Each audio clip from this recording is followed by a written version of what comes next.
A maré estava estranhamente calma naquela manhã de janeiro de 2006. O céu, ainda meio pálido pela neblina, mal deixava o sol esquentar a areia da praia de Boa Viagem.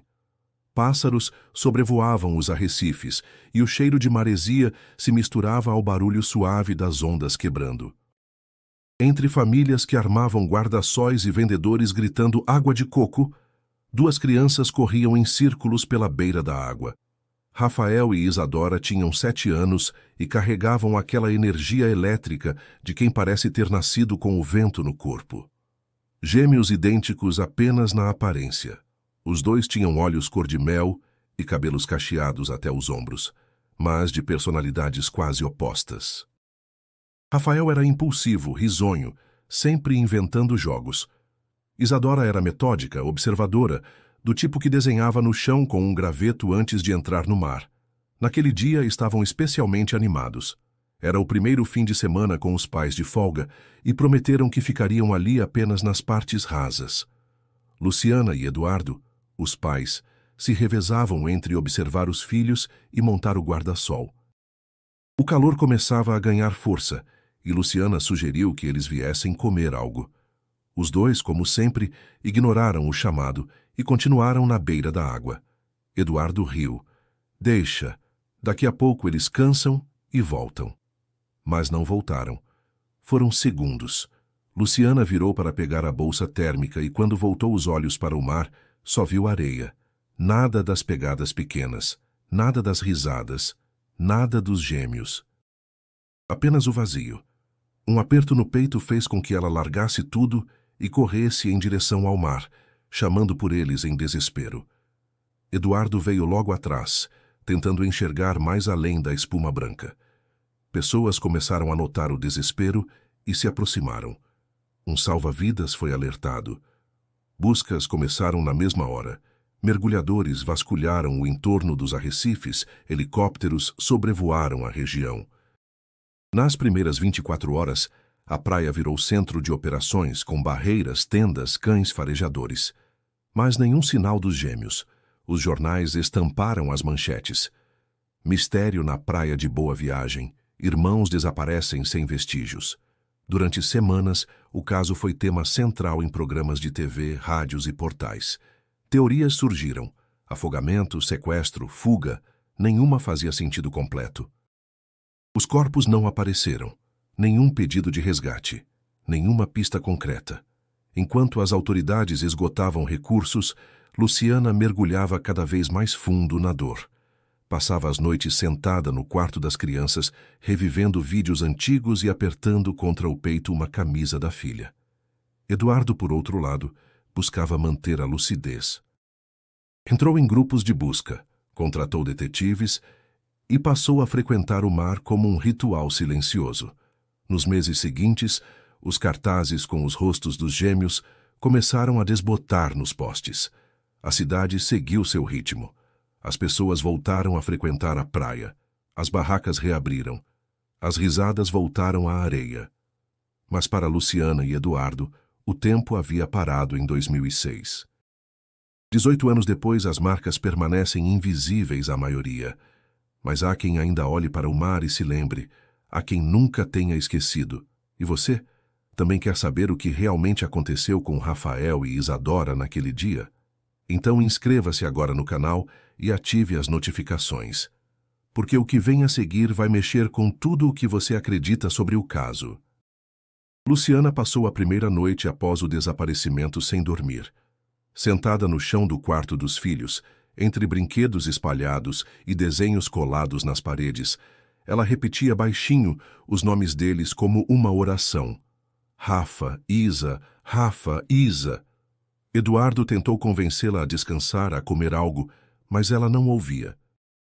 Seus olhos estavam fixos em um ponto qualquer do vazio, como se esperasse que, a qualquer momento, os dois entrassem correndo pela porta. Os dias viraram semanas. As roupas continuavam nos armários, os cadernos sobre a mesa. Luciana não permitia que nada fosse tocado. Mandou moldurar um dos desenhos da Isadora, uma estrela do mar sorridente com a frase "Mamãe, te amo até o fundo do oceano", e o pendurou acima da cama da menina. Aquilo virou símbolo de tudo que ela havia perdido. Com o tempo, os amigos se afastaram. Os telefonemas rarearam. A imprensa, que antes fazia plantão na porta, sumiu de uma semana para outra, como se o caso tivesse expirado. E quando a esperança começou a desaparecer, Luciana afundou. Ela já não saía de casa, mal se alimentava. Seu corpo, antes vibrante, parecia só uma casca esvaziada pela dor. Recusava qualquer tipo de ajuda psicológica. Não é luto. Eu não tenho certeza de que eles morreram, repetia a cada tentativa de intervenção médica. Para ela, aceitar ajuda significava aceitar que os filhos não voltariam. Eduardo, por outro lado, seguiu outro caminho. A dor também o corroía, mas de forma diferente. Ele precisava entender. Precisava preencher o vazio com alguma lógica, por mais cruel que fosse. Durante meses, percorreu a costa de Pernambuco atrás de qualquer pista. Contratou mergulhadores particulares, pagou por relatórios independentes. Nada o convencia de que os filhos haviam se afogado. O que antes era uma união sólida, virou abismo. Luciana e Eduardo, sufocados por dores diferentes, já mal conseguiam conversar. Uma tarde, sem grandes discursos ou confrontos, Eduardo arrumou suas coisas e foi embora. Deixou um bilhete simples. Não consigo continuar aqui sem eles. Preciso buscar de outro jeito. A separação, que deveria trazer mais sofrimento, trouxe um estranho alívio para ambos.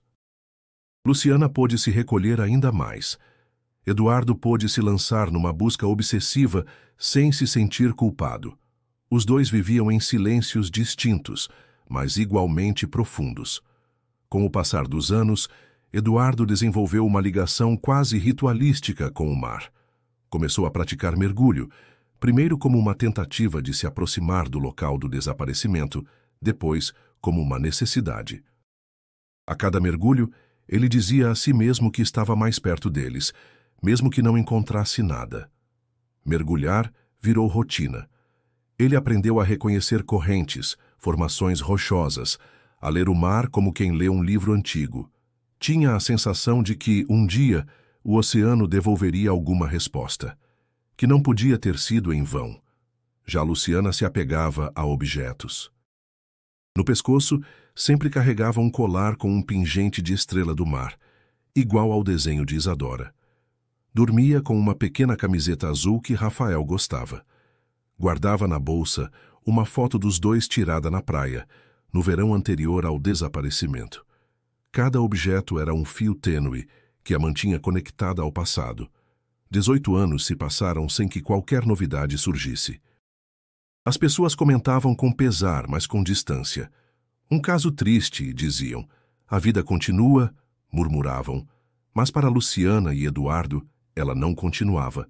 Apenas se arrastava. Na mente dos dois, mesmo separados, havia uma mesma certeza. Alguma coisa estava errada naquela história. E o tempo, por mais cruel que fosse, talvez ainda trouxesse algo à tona. Era uma manhã comum de fevereiro de 2024, quando Eduardo decidiu mergulhar novamente. O céu estava limpo, o sol refletia sobre as águas turquesa da praia de Boa Viagem, e a maré estava baixa. Ele já conhecia aquele trecho do oceano como as palmas de suas mãos. Não era um mergulho planejado, tampouco motivado por uma pista nova. Era mais um daqueles momentos em que a saudade se tornava insuportável e o mar sua única fuga. Preparou o cilindro, ajustou o equipamento e mergulhou com a serenidade de quem já havia feito aquilo centenas de vezes. Abaixo da superfície, o mundo silenciava. Peixes coloridos cortavam a água, os corais balançavam levemente com a corrente e as rochas formavam desenhos quase familiares. Eduardo nadava devagar, observando os detalhes como se cada pedra pudesse conter um segredo guardado por anos. Cerca de 20 minutos depois, algo chamou sua atenção. Um brilho sutil entre duas formações rochosas, perto de uma fenda estreita coberta de limo. Aproximou-se curioso e esticou a mão com cuidado. O objeto estava preso em uma pequena cavidade. Com um leve puxão, soltou-se. Era um brinco, pequeno, dourado em forma de estrela do mar. apesar do tempo submerso, ainda reluzia. Eduardo levou alguns segundos para processar. Aquela forma, aquela estrela. Seus olhos se arregalaram. Ele conhecia aquilo. Era igual ao brinco que Isadora usava no verão de 2006. Luciana havia mandado fazer sob medida, um par para a menina, com gravações delicadas na parte de trás. Com o coração acelerado, ele virou a peça. Era difícil enxergar com a máscara embaçada e a iluminação instável, mas após alguns segundos conseguiu distinguir letras minúsculas gravadas com precisão. Para Isa, com amor, Rafa. O ar pareceu sumir do cilindro. Eduardo ficou imóvel por instantes, flutuando no meio do oceano, como se o tempo tivesse parado. De volta à superfície, suas mãos tremiam. Ainda dentro d'água, segurava o brinco com tanto cuidado como se fosse vidro prestes a se despedaçar. Aquilo não era só uma lembrança. Era uma prova. Uma conexão direta com o passado, enterrada sob anos de silêncio. E, mais do que tudo, era um sinal de que algo não estava certo. Dirigiu-se imediatamente ao laboratório de um amigo, especialista em conservação de materiais submersos. Entregou o brinco para análise e pediu discrição total. O especialista, ao ver o objeto, também se surpreendeu. Está em estado muito bom. Se ficou todo esse tempo no fundo do mar, foi em uma área de baixa salinidade e baixa movimentação, disse. Eduardo assentiu, mas por dentro tudo se embaralhava. Enquanto esperava o resultado da análise, ele não conseguiu dormir. Passou horas revendo fotos antigas, ampliando imagens onde Isadora usava os brincos. Em uma delas estava claro, o mesmo formato, o mesmo detalhe nas pontas, e ele se lembrou perfeitamente da gravação feita a pedido de Luciana, poucos dias antes do aniversário dos gêmeos. No dia seguinte, o laudo foi entregue. Confirmava que o brinco era de fabricação artesanal, com características compatíveis com o par feito em 2006. A gravação estava preservada, e os resquícios de calcificação indicavam que ele havia sido depositado no mar há mais de uma década, mas não tanto quanto 18 anos. Isso intrigou o especialista. Pelo desgaste e composição, parece que ficou submerso por menos tempo do que imaginamos. A cabeça de Eduardo fervilhava. Aquilo reabria tudo. Era impossível não ligar diretamente o brinco a Isadora. Mas o que ele fazia ali, depois de tantos anos? E por que parecia ter sido deixado propositalmente em um local acessível? O mar, que por tanto tempo silenciou, agora havia devolvido algo. E Eduardo sabia que aquilo era só o começo. A notícia não demorou a escapar do círculo restrito. 2 dias após a análise confirmar a autenticidade do brinco, um jornalista local, conhecido por cobrir casos antigos e desdobramentos misteriosos, recebeu uma informação anônima. No dia seguinte, estampava a manchete em letras garrafais. Prova do caso dos gêmeos reaparece após 18 anos. A reportagem detalhava a descoberta feita por Eduardo durante um mergulho de rotina. Mencionava a gravação "Para Isa, com amor, Rafa", e citava a análise que comprovava o vínculo com o par de brincos usado por Isadora em 2006. A matéria espalhou-se como fogo em mato seco. Programas de TV, rádios, redes sociais, todos voltaram a falar no caso que havia comovido o país quase 2 décadas antes. A reabertura emocional foi instantânea. Pessoas que nem conheciam os gêmeos se emocionavam com a possibilidade de um desfecho. As hashtags Rafael Isadora e Caso Boa Viagem viralizaram. Conspirações começaram a surgir. Análises de vídeos antigos reapareceram, e até médiums voltaram a opinar sobre o paradeiro das crianças. Luciana, ao ver a reportagem, teve uma reação ambígua. Por um lado, a dor, que já se havia acomodado como uma ferida silenciosa, reabriu-se em chamas. Por outro, uma centelha que ela mesma havia enterrado reacendeu. A possibilidade de que os filhos estivessem vivos. Passou a noite com o brinco nas mãos, chorando sem saber se era por medo, esperança ou raiva. No dia seguinte, ligou para Eduardo, depois de anos sem contato direto. "Você acha que é dela?" perguntou com a voz embargada. "Não acho, Lu. Eu tenho certeza." Aquela frase dita com tanta firmeza quebrou algo dentro dela. Pela primeira vez em muito tempo, ela saiu de casa sem o colar de estrela, sem a blusa com o cheiro antigo dos filhos. Foi até a delegacia e pediu para falar com o delegado responsável pelo caso, agora reaberto oficialmente por conta da nova evidência. Na sede da Polícia Civil, o brinco foi entregue para a perícia forense. Novas técnicas seriam aplicadas. Análise de resíduos, micro-organismos, composições metálicas. O delegado, apesar de cauteloso, reconheceu o valor simbólico e material do objeto. Isso não aparece por acaso. Se é dela, e tudo indica que sim, então alguém está tentando dizer alguma coisa, declarou à imprensa. A repercussão fez com que antigos investigadores voltassem a ser procurados por jornalistas. Um deles, hoje aposentado, declarou que sempre duvidou da hipótese de afogamento. A ausência de corpos, as condições do mar, tudo era estranho. Mas na época, a pressão era por fechar o caso. Enquanto isso, Eduardo passou a ser seguido por repórteres, recusava entrevistas, evitando alimentar teorias. Para ele, o mais importante era descobrir por que o brinco apareceu agora e quem o teria colocado lá, após tantos anos de silêncio.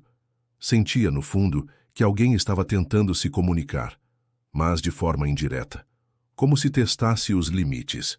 Luciana, por outro lado, permitiu que uma entrevista fosse ao ar. Emocionada, mostrou fotos antigas e falou sobre o brinco como um símbolo. Disse que ainda não acreditava em coincidências e que, mesmo não sabendo o que esperar, sentia que algo se movia, algo que talvez já estivesse ali o tempo todo, invisível aos olhos. Naquela semana, milhares de mensagens chegaram às redes sociais do casal. Algumas com apoio, outras com relatos de visões e teorias bizarras. Entre elas, uma chamou a atenção. Uma mensagem anônima enviada por e-mail com o título "Eles não se afogaram". Dentro, apenas uma frase: "Olhem de novo onde ninguém quis olhar". Era pouco, mas para Eduardo e Luciana já era o suficiente para continuar. O laudo oficial da perícia sobre o brinco trouxe mais perguntas do que respostas. Embora confirmasse a origem artesanal e a autenticidade do objeto, como sendo da década de 2000, um detalhe chamou a atenção dos especialistas. Os resíduos marinhos acumulados não correspondiam a um período contínuo de 18 anos submerso. Segundo o perito responsável, havia sinais de calcificação parcial e incrustações recentes, indicando que o brinco poderia ter sido depositado no fundo do mar poucos meses antes de ser encontrado. Essa informação chocou Eduardo. Ele havia mergulhado naquela região diversas vezes ao longo dos anos e nunca vira nada semelhante. A localização exata onde o brinco foi achado também levantava suspeitas. Uma fissura entre duas rochas, com acesso limitado, mas ainda assim visível em determinadas condições de maré. Parecia agora, mais do que nunca, que alguém havia colocado o objeto ali propositalmente. A polícia solicitou acesso às câmeras de segurança de embarcações e imóveis costeiros próximos ao trecho da descoberta. Após dias vasculhando imagens, encontraram algo peculiar. Um grupo de 3 mergulhadores foi registrado numa madrugada, poucos dias antes da descoberta do brinco. A câmera de uma marina particular mostrou o grupo saindo com equipamento completo e retornando cerca de 1 hora depois, mas sem nenhuma explicação registrada no livro de saída. Interrogado, o funcionário da Marina disse não lembrar dos rostos. As imagens eram de baixa qualidade e os mergulhadores usavam toucas e máscaras. Ninguém assinou o registro. O caso começava a se entrelaçar com sombras mais densas do que qualquer um esperava. Enquanto a investigação formal avançava lentamente, Eduardo passou a vasculhar arquivos antigos, depoimentos, artigos esquecidos em fóruns virtuais. Encontrou um tópico obscuro de 2008, onde um usuário anônimo dizia ter visto 2 crianças parecidas com os gêmeos de Boa Viagem em um barco pesqueiro ao norte de Itamaracá.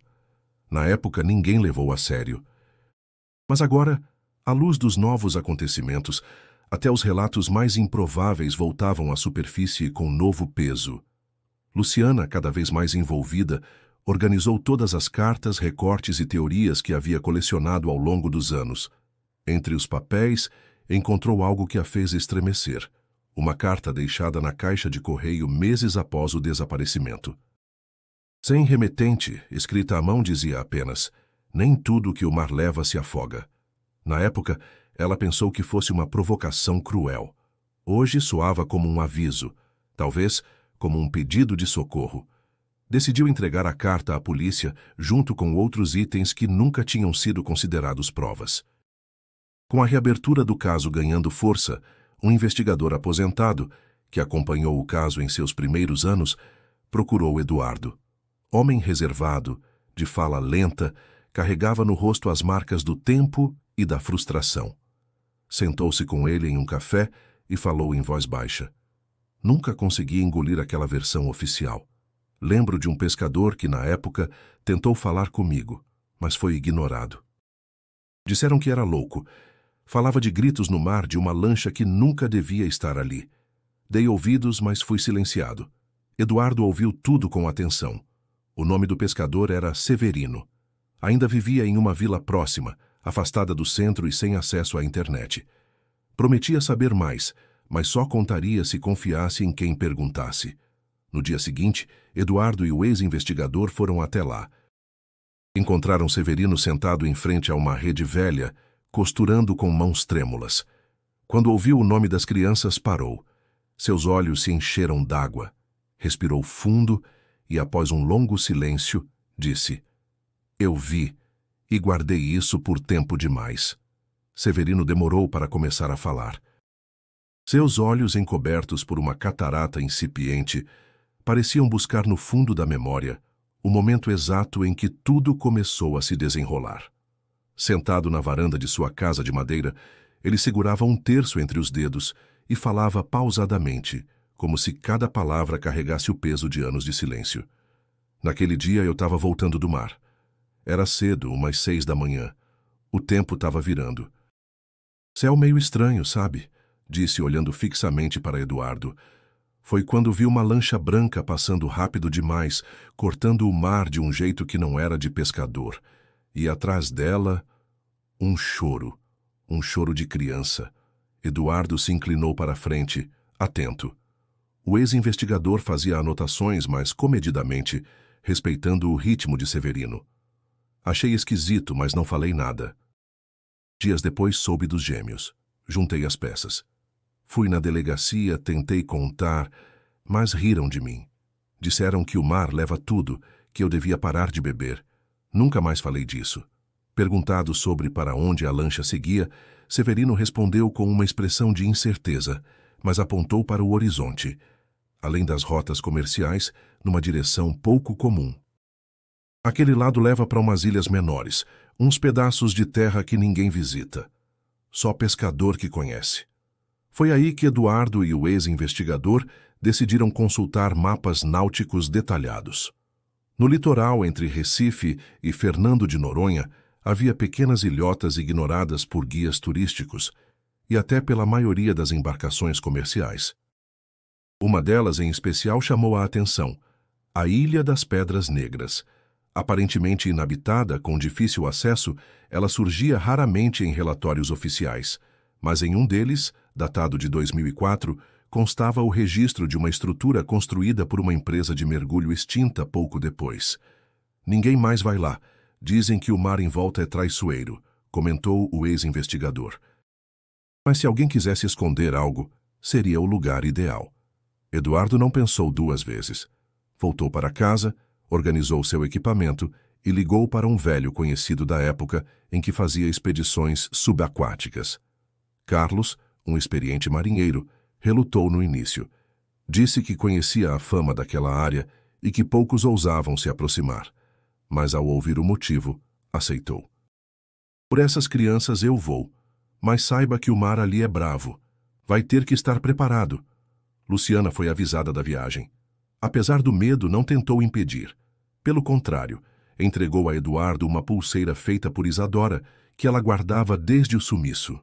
Leva com você, se encontrá-los, que isso os reconheça antes das palavras.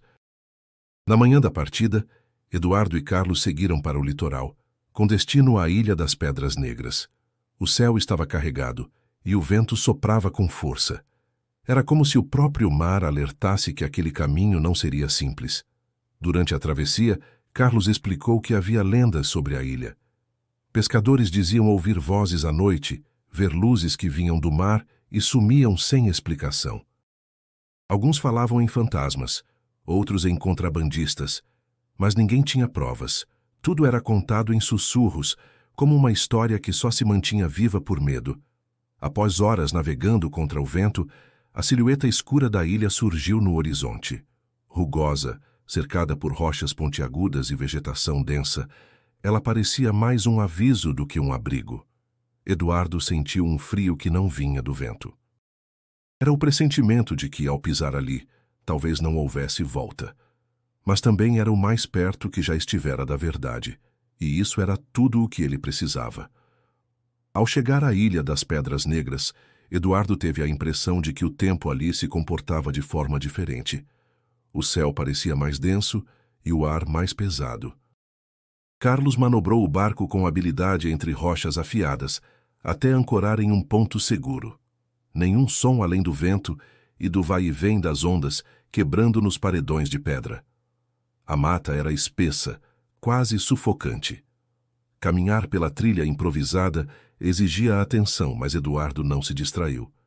Avançava como se guiado por algo invisível. Ao centro da ilha, uma clareira com vestígios de cimento e ferrugem indicava a antiga estrutura abandonada. Restavam apenas pilares corroídos e placas metálicas semi-enterradas. Nada ali indicava presença recente humana, mas Eduardo não procurava sinais óbvios. Do alto de uma pedra, observou a costa em volta e viu uma enseada discreta, protegida por arrecifes. Carlos aproximou-se apontando. Ali tem uma área submersa. Antigamente, falavam que era usada por mergulhadores. Pode valer a pena olhar. Sem hesitar, Eduardo vestiu o traje, ajustou os tanques e mergulhou.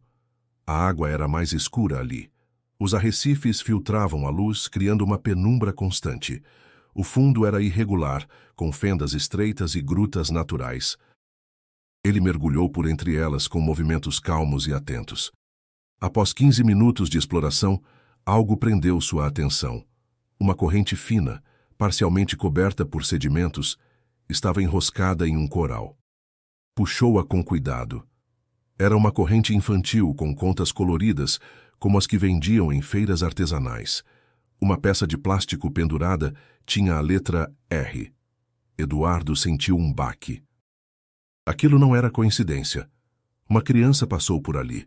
Talvez muito tempo atrás, ou talvez recentemente. Continuou nadando mais fundo, sentindo a pressão aumentar e a visibilidade diminuir. Em uma parede rochosa, avistou marcas estranhas. Riscos paralelos, como feitos por unhas ou por ferramentas. Em outro ponto, encontrou uma caixa metálica quebrada com resquícios de tecido infantil. Pedaços coloridos que lembravam uma blusa ou pijama. Enquanto tentava registrar mentalmente cada detalhe, um som abafado ecoou de longe.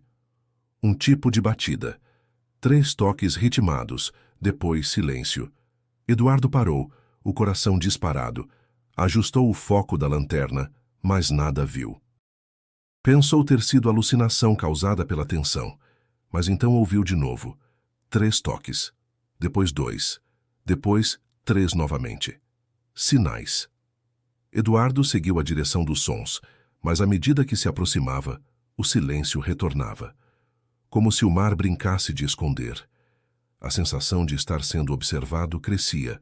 Um movimento súbito à sua esquerda fez com que ele virasse rápido. Um vulto escuro passou por trás de uma rocha e sumiu. Voltou para a superfície com o oxigênio no limite e o peito ofegante. Carlos o ajudou a subir, percebendo o tremor nas mãos dele. Viu alguma coisa? Não sei, mas tem alguém lá embaixo. Ou teve. E deixou sinais. À noite acamparam na clareira. O silêncio da ilha era opressor. Eduardo mal conseguiu dormir. Seu pensamento girava em torno da corrente, dos sons, da sensação de presença. Pela manhã decidiu fazer um segundo mergulho, mais cauteloso. Dessa vez, seguiu por uma fenda lateral e encontrou uma estrutura quase completamente encoberta por areia. Parecia uma escotilha de metal corroída, trancada por dentro. Tentou forçar, mas não cedeu. No entorno, pedaços de madeira, plástico e o que parecia ser uma caneta infantil. Emergiu novamente com a convicção de que algo estava escondido ali. Talvez enterrado pelo tempo, talvez propositalmente ocultado. Carlos, já inquieto, sugeriu voltar. O tempo começava a fechar e o mar ficaria revolto. Mas Eduardo se recusou. Aquilo era mais do que uma pista. Era um pedido de escuta. E ele sentia, com cada fibra do seu corpo, que o mistério não apenas estava vivo, mas à espera de ser encontrado. O segundo mergulho trouxe mais do que evidências físicas. Trouxe um sentimento difícil de descrever. Eduardo emergiu com a convicção de que havia algo escondido naquela escotilha submersa. Algo que alguém quis manter fora do alcance por muito tempo. Determinado a descobrir mais, pediu ajuda a Carlos para remover manualmente a areia e os corais que cercavam a estrutura. Não seria fácil. A maré os pressionava e o tempo começava a fechar. Mas eles não recuaram. Após horas de escavação cuidadosa, descobriram uma fissura estreita na lateral da escotilha. Por ela, Eduardo conseguiu visualizar uma cavidade metálica, protegida por uma chapa. Dentro, envoltos em um plástico grosso e selado com fita náutica, havia papéis. Ele puxou o material com cautela e voltou imediatamente à superfície. Já em terra firme, retirou as camadas com as mãos trêmulas. Os papéis estavam úmidos, mas legíveis. Era um diário. Pequeno, de capa azul desbotada, com desenhos de estrelas e corações. Havia algo escrito em caneta colorida na primeira página. Isa, 2008. As mãos de Eduardo apertaram o caderno com força. Começou a folhear devagar, absorvendo cada palavra como se o ar dependesse disso. As primeiras páginas eram simples. Relatos infantis, frases como "Hoje acordei com medo", "Sinto falta da mamãe", "Rafa está tossindo muito". Depois começaram os detalhes perturbadores. "Estamos em uma casa azul com grades. Eles falam outra língua. Eu e Rafa não podemos sair. Tem uma sala vermelha com luzes que piscam. Às vezes, eles descem com gente nova. Às vezes, vão embora e não voltam. Ouço o mar, mas não posso ver. Ouço gritos às vezes. Fico com medo." Eduardo parou. O coração batia no ritmo das palavras. Em uma página, havia um desenho feito com lápis de cor. 2 crianças com uniformes, sentadas atrás de uma grade. Acima delas, o desenho de uma câmera apontada para baixo. Mais à frente, as anotações se tornavam espaçadas, como se a menina escrevesse às escondidas. Em um trecho, Rafa ficou doente. Eles deram remédio, mas ele dorme muito. Quando acorda, parece triste.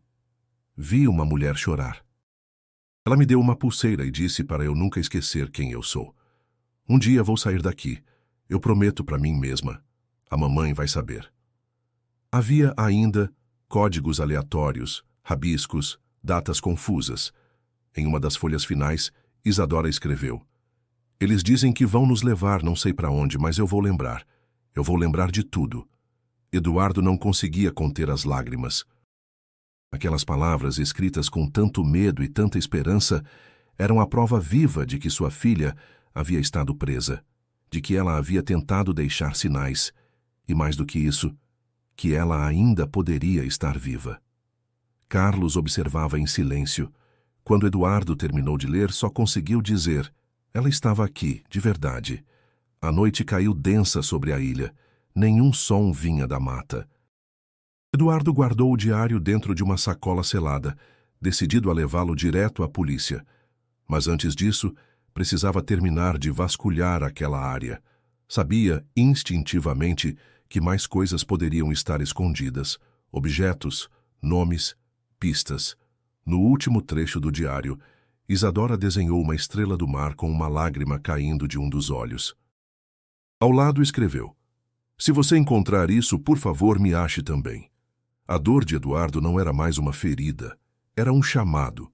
E agora, com aquele diário nas mãos, ele sentia que o passado estava prestes a se reabrir com uma força que ninguém poderia ignorar. O diário de Isadora caiu como uma bomba nas mãos da polícia.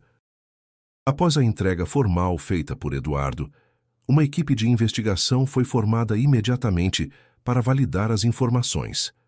Peritos confirmaram que a caligrafia era compatível com a de uma criança de 8 a 10 anos e os materiais utilizados no caderno correspondiam ao padrão brasileiro da época.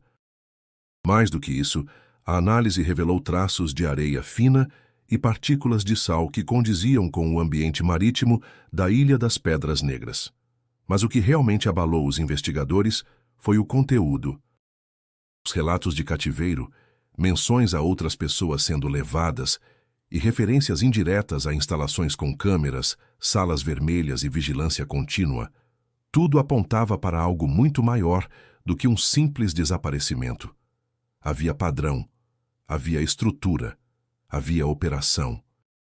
A Delegacia de Desaparecidos compartilhou o material com o setor de crimes transnacionais, e ali surgiu a primeira ligação concreta com uma rede de tráfico humano marítimo. Nos últimos anos, casos semelhantes, embora fragmentados, vinham sendo registrados em países da costa atlântica africana e em rotas clandestinas do Caribe.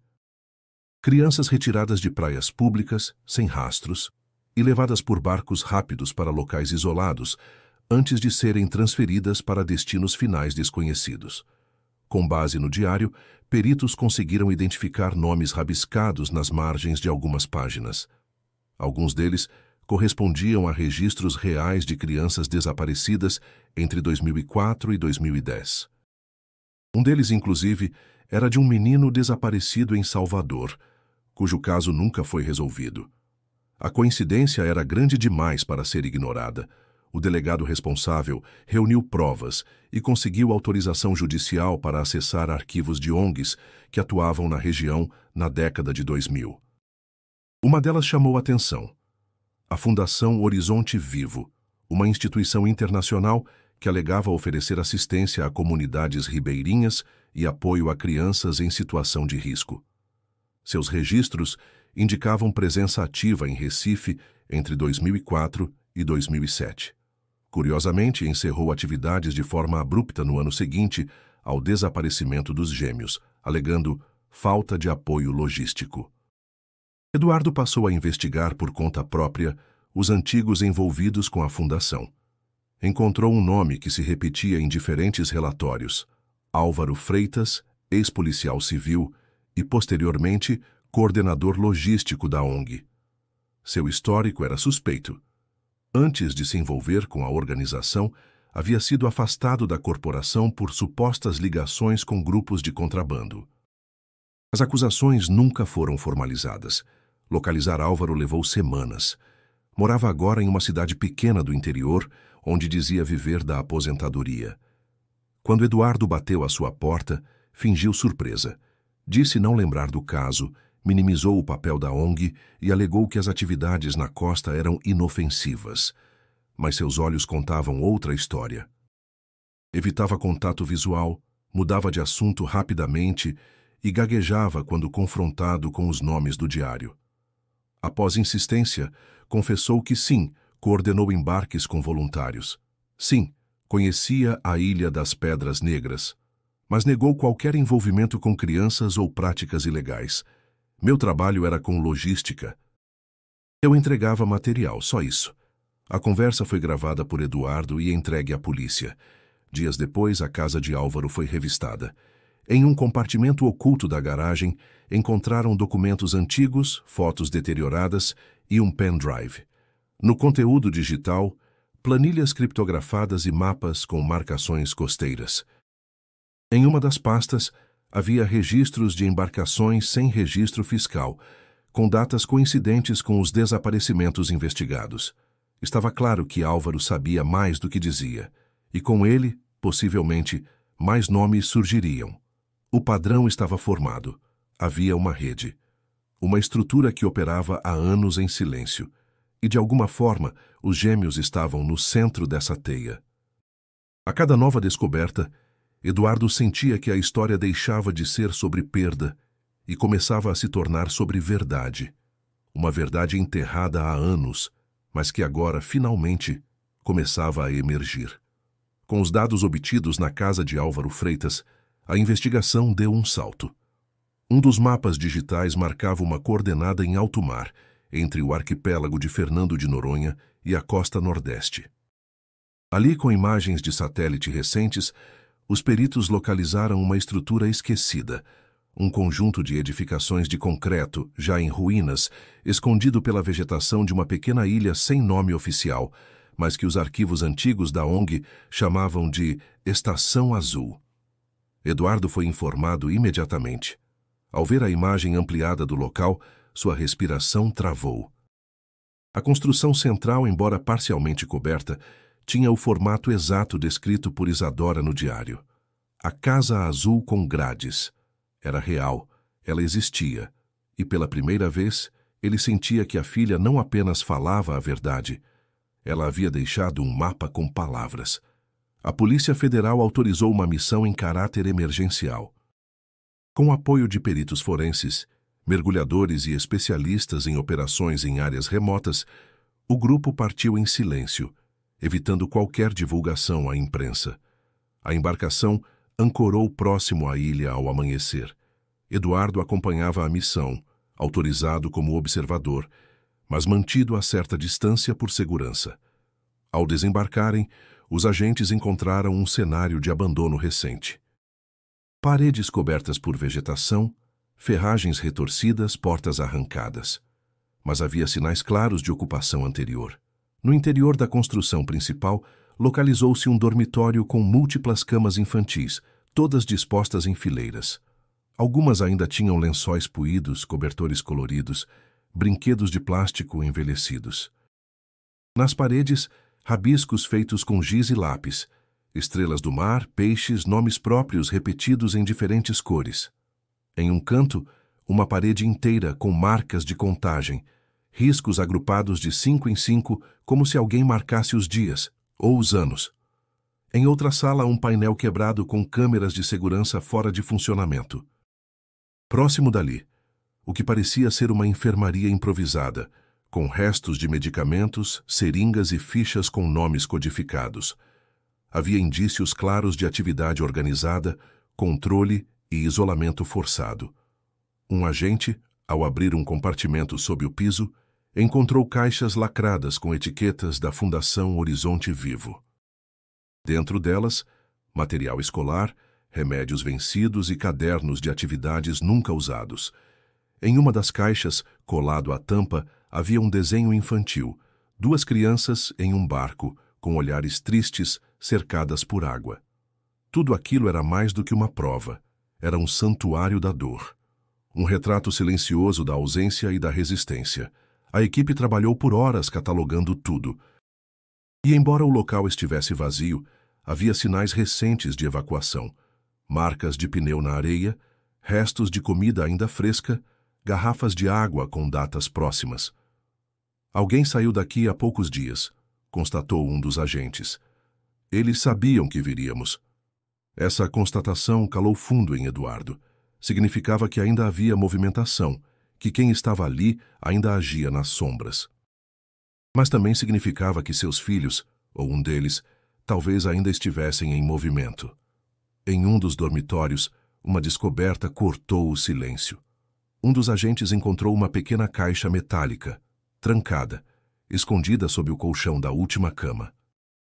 Dentro, havia objetos pessoais, uma pulseira com contas coloridas, um dente de leite embrulhado em papel e uma carta com a letra infantil que Eduardo reconheceu imediatamente. Se alguém encontrar isso, diga para minha mãe que eu sonhei com ela e que eu ainda lembro da nossa casa. Eu não vou esquecer. Luciana recebeu a notícia por telefone. Chorou em silêncio por minutos antes de conseguir responder. Disse apenas, continuem, eu sinto que ela ainda está viva. Naquele dia, Eduardo voltou ao barco com o peito em combustão, As provas estavam lá. A dor estava lá.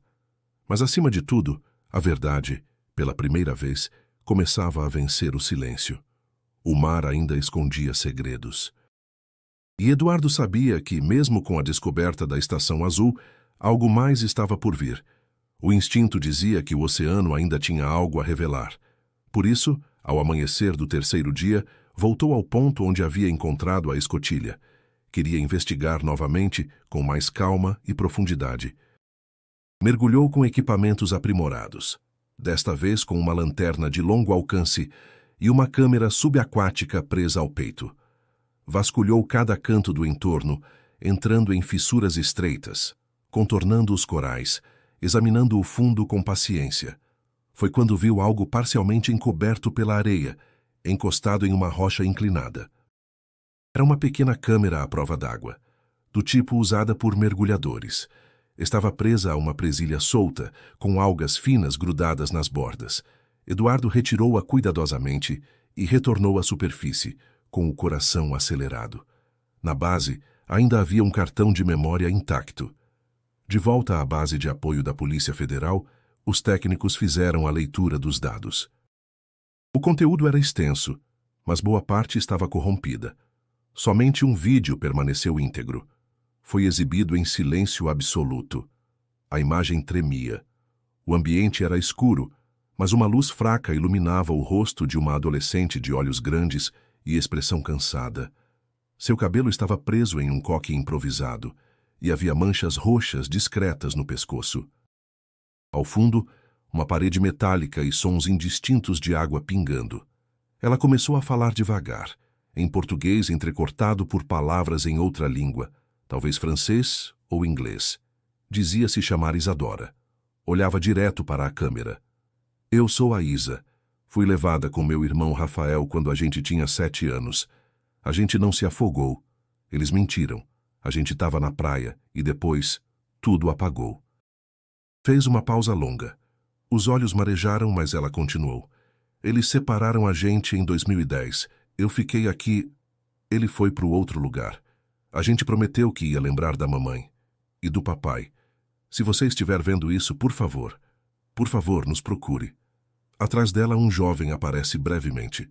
Rosto abatido, olhos fundos, parece hesitante.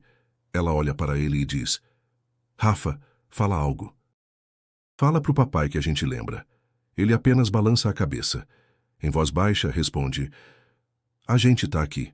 Não esquece da gente. A gravação termina com Isadora dizendo um número e uma data. 17 de julho de 2014. 3, 2, 7, marrom, estrela. Lembre disso. A sala ficou em silêncio. O vídeo foi imediatamente analisado por especialistas em linguagem, criptografia e geolocalização. O número e as palavras poderiam ser coordenadas, um código ou uma senha. A aparência dos adolescentes indicava que o vídeo tinha cerca de 10 anos. O mais impressionante era a semelhança de Isadora com as fotos da infância. Não havia dúvida. Era ela. A repercussão foi instantânea. As imagens vazaram e correram o mundo. Portais de notícia, redes sociais, jornalistas e investigadores independentes começaram a estudar o vídeo. Foram identificadas falas em francês e crioulo haitiano ao fundo, além de sons mecânicos típicos de embarcações industriais. Mais importante, a parede ao fundo possuía uma marca específica, uma etiqueta com 3 letras e um código, GRMA01. Cruzando com bancos de dados de operações logísticas, especialistas identificaram o padrão como pertencente a um cargueiro desativado que havia operado no Golfo da Guiné até 2015. Aquilo mudou tudo. Agora, havia uma pista real sobre a possível rota de transferência dos irmãos. E mais do que isso, a confirmação viva de que, pelo menos em 2014, ambos estavam vivos, juntos, falando com clareza. Deixando um apelo direto. Para Eduardo foi como ouvir a própria voz da filha atravessando o tempo.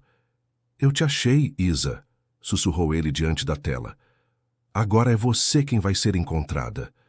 O vídeo de Isadora reverberou como um grito em meio à multidão. Em poucas horas, já circulava por canais internacionais de resgate, grupos de defesa dos direitos humanos e redes policiais intercontinentais. A imagem da garota, com olhos firmes e voz embargada, cruzou fronteiras, despertando mobilizações em países que antes sequer conheciam o caso dos gêmeos de Boa Viagem. Especialistas da Interpol foram acionados. Com base na gravação e nas informações de fundo, sons, sotaques, padrões metálicos e o código GRMA01, traçaram uma possível rota de tráfico marítimo. Os dados batiam com operações clandestinas mapeadas no Golfo da Guiné, especificamente na costa da África Ocidental, uma zona historicamente vulnerável ao transporte humano irregular. A análise do áudio confirmou a presença de fala em crioulo haitiano e francês informal. A combinação era rara, mas típica de comunidades de refugiados e tripulações mistas em regiões como Gana, Benin e Togo. Junto com o código identificado no vídeo, chegaram a um cargueiro registrado como Grand Mar, um navio de bandeira panamenha desativado em 2015, que teria operado rotas clandestinas entre a América do Sul e portos africanos. A hipótese mais aceita era que Rafael e Isadora, após anos na Estação Azul, haviam sido levados para o continente africano por essa embarcação. Se estivessem vivos, provavelmente foram transferidos para alguma instalação ligada à exploração de trabalho forçado ou cativeiro clandestino. O vídeo reacendeu um movimento global contra o tráfico humano. Diversas ONGs que atuam com o acolhimento de vítimas entraram em contato com Eduardo e com as autoridades brasileiras, oferecendo auxílio e informações. Uma delas, sediada na Holanda, reconheceu no vídeo um dos símbolos pintados na parede. Um círculo com 3 linhas.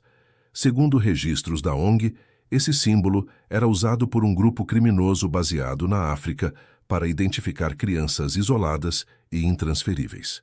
2 semanas após a divulgação do vídeo, um e-mail anônimo chegou à Interpol. Vinha com o título "Eles estavam conosco". No corpo da mensagem, nenhuma assinatura, apenas um breve relato.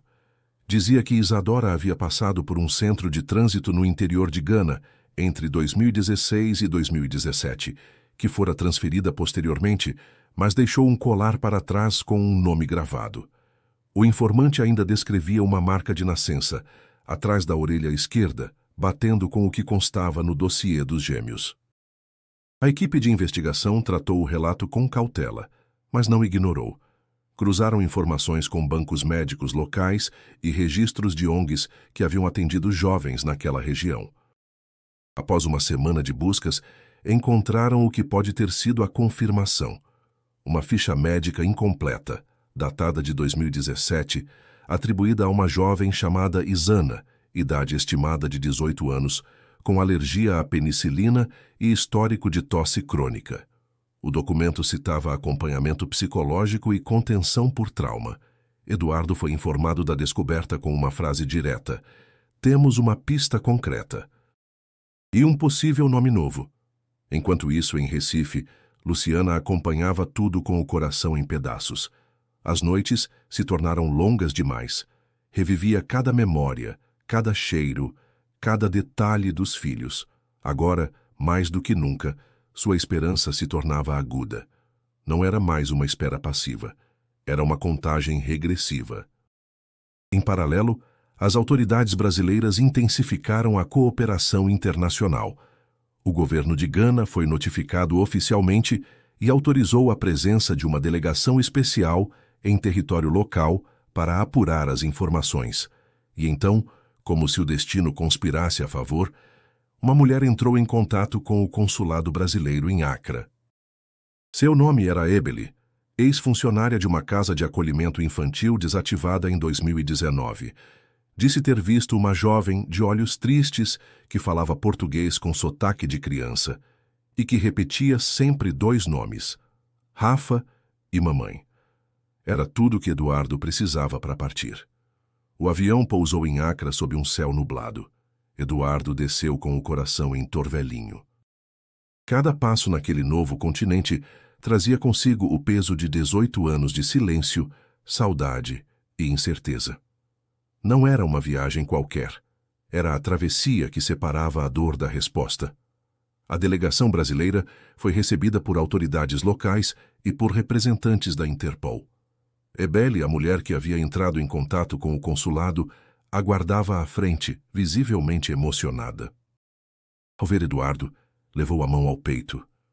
"O senhor é o pai da menina que desenhava estrelas?" Eduardo apenas assentiu. A voz o traía. Ebele conduziu o grupo até uma antiga casa de acolhimento, hoje fechada, no interior do país. Durante o trajeto, ela contou que trabalhou ali por mais de 6 anos, atendendo jovens vítimas de tráfico e abandono. Lembrou-se de Isadora pela insistência com que desenhava e pela forma como se recusava a esquecer o próprio nome. Ela dizia que chamava Isa, mas ninguém acreditava. Usavam outro nome com ela, Isana, mas ela corrigia todos os dias. Ao chegarem à antiga instituição, encontraram a estrutura em ruínas, mas ainda com vestígios do passado. Nas paredes descascadas, pequenos grafites infantis ainda visíveis. Em uma das salas, trancada havia anos, Ebele apontou uma gaveta enferrujada. Dentro, em um saco plástico, estavam registros médicos e desenhos guardados por afeto. Em um dos papéis, uma estrela do mar com um colar em volta. Ao lado, a palavra Rafa, escrita várias vezes. Eduardo caiu de joelhos. Aquilo era dela. Era a letra da filha. Era a lembrança viva de uma conexão que resistia ao tempo. A pista seguinte veio de um dos prontuários médicos, o nome de um centro terapêutico vinculado a uma ONG francesa, que acolhia jovens após longos períodos em cativeiro. Localizado em Kumasi, ao norte de Accra, o centro mantinha confidencialidade máxima sobre seus internos. Mas após pressão diplomática e validação das informações, uma autorização foi concedida. No dia seguinte, Eduardo chegou ao local acompanhado por um oficial. A entrada era simples, quase austera. O ambiente sereno. No hall principal, uma funcionária estrangeira veio recebê-los. Em mãos um dossiê discreto. Seu olhar era cuidadoso.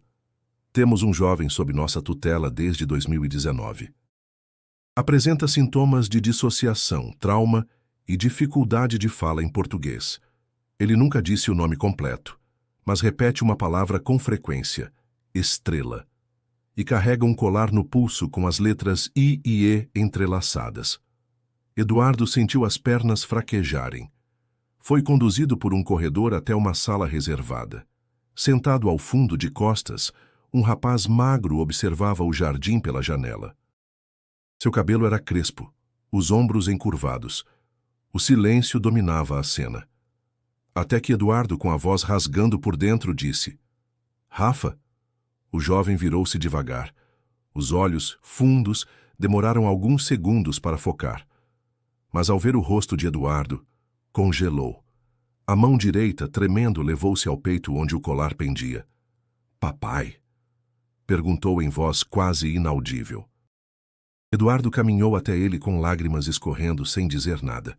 Apenas o abraçou, forte, como se tentasse reunir todos os anos perdidos em um só gesto. Rafael permaneceu imóvel por um tempo. Depois cedeu. Encostou o rosto no ombro do pai e chorou. O reencontro não foi eufórico, foi dolorido, silencioso, fragmentado. Rafael havia esquecido parte da língua, misturava expressões em francês e inglês. Mas a conexão estava lá, intacta, suspensa como um fio de memória que nunca se rompeu.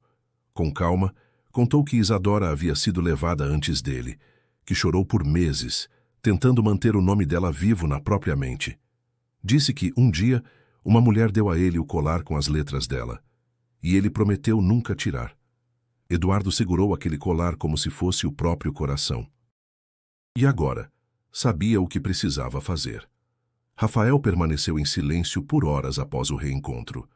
Sentado ao lado de Eduardo, seus olhos vagavam pelo jardim do centro terapêutico, como se tentassem encontrar no horizonte alguma certeza de que aquilo não era apenas mais um sonho confuso. Falava pouco, mas ouvia tudo. Cada palavra do pai parecia ativar lembranças adormecidas. Eduardo teve paciência. Não forçou nada. Apenas contou histórias da infância, mencionou o quarto deles, o desenho da estrela do mar, a escola, o cachorro que tiveram. Aos poucos, os olhos de Rafael reagiam com breves lampejos de reconhecimento. E então, num gesto inesperado, ele tirou o colar do pescoço e entregou ao pai. Foi ela quem fez, antes de ir embora.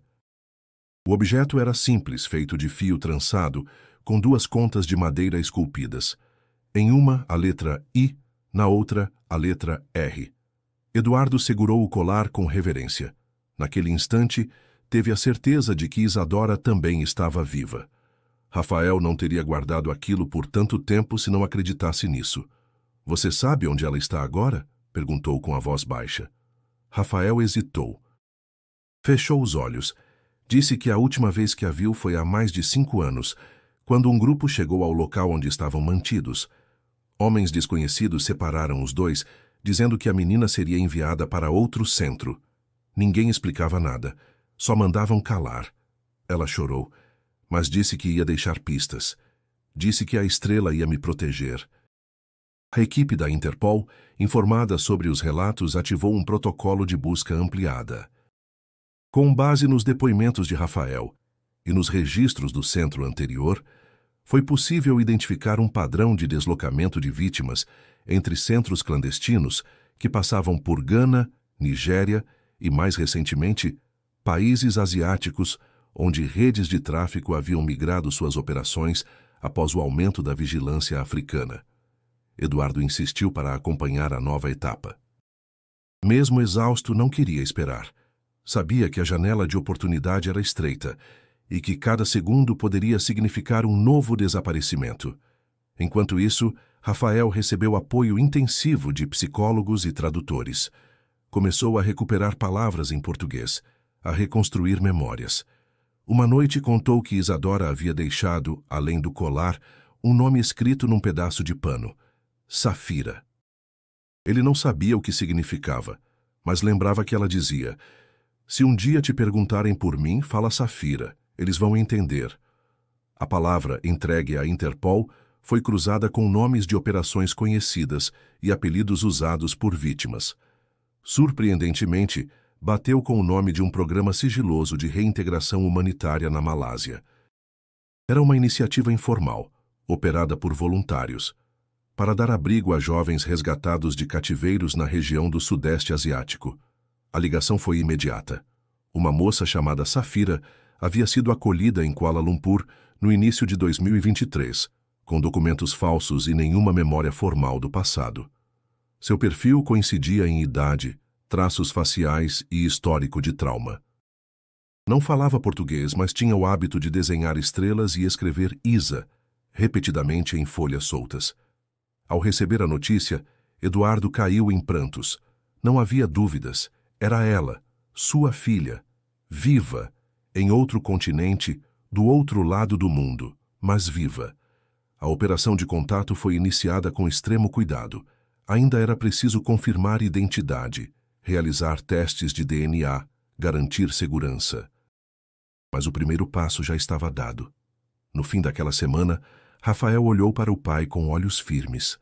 Havia medo, sim, mas havia também uma luz que não se via antes, e disse com voz trêmula: se ela lembrar de mim, diz que eu nunca esqueci dela.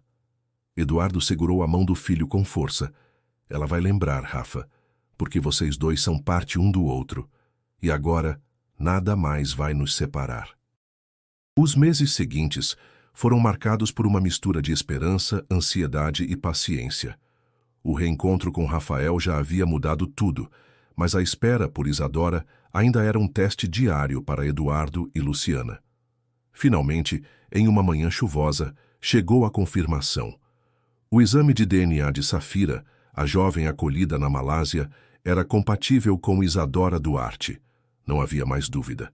Ela estava viva. O processo de reintegração foi longo, delicado.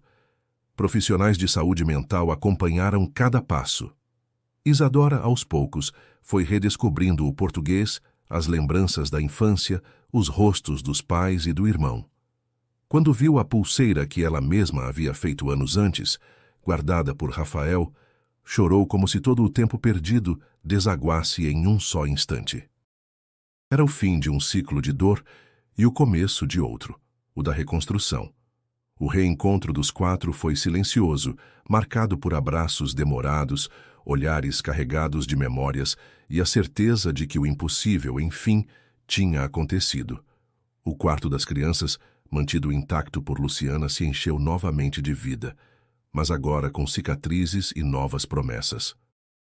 A família decidiu permanecer unida, com acompanhamento psicológico constante, transformando a própria casa em um espaço de cura e acolhimento. Hoje, Rafael e Isadora trilham caminhos de autodescoberta, apoiados pela rede de proteção internacional que os resgatou. O caso dos gêmeos de Boa Viagem inspirou novas investigações, políticas públicas e um debate renovado sobre o tráfico humano. Eduardo e Luciana sabem que as marcas jamais desaparecerão, mas escolheram viver com esperança. E, acima de tudo, juntos. Se você chegou até aqui, inscreva-se no canal para não perder mais histórias que revelam a força da esperança e da verdade. E não se esqueça de clicar no vídeo sugerido na tela para continuar essa jornada de emoção e superação.